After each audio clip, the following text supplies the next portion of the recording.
In our previous tutorial, we saw how to install Splunk on Indexer, Heavy Forwarder, Deployment Server, and Searcher. For this tutorial, we'll be using our local machine, that is my laptop, as a remote agent to the Indexer in our cloud. This is the Splunk Forwarder package, which is of latest 662. The steps will be similar on any Windows platform.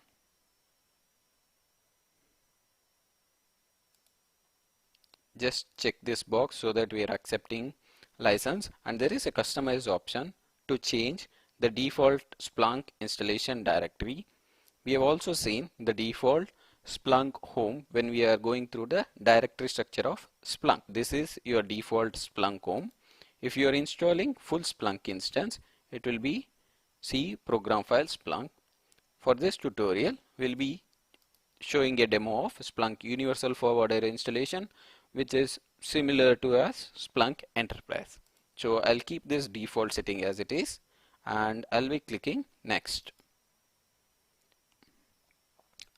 The password it is asking here is for the SSL certificate. This password, if we have SSL certificate, like when we are hosting or sending it to cloud, we can upload it here, or if we are using default Splunk generated certificate, we can leave this blank. So I'll be running using local system account. So what all we need to wait. Let me enable everything so that we get most of the information to our Splunk instance. And if you have any custom directory, let's say D or E file systems where you need to monitor, you can specify it in this path. And also, if you are installing on Active Directory servers, make sure you check enable Active Directory monitoring. This is one of the important configuration. Like if you have a deployment server in your environment, you can mention the IP and host name during the installation.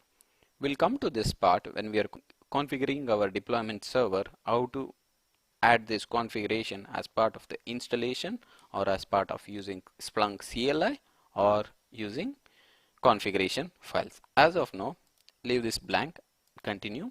Similarly, now it is asking for indexer. Even indexer IP address will be coming to this part when we are configuring how to set up an indexer.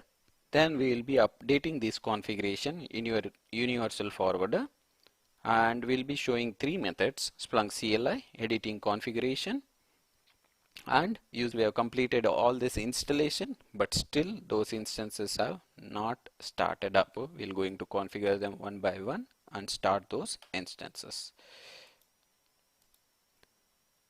So let this installation finish, and we should be able to proceed with our configuration of these installation.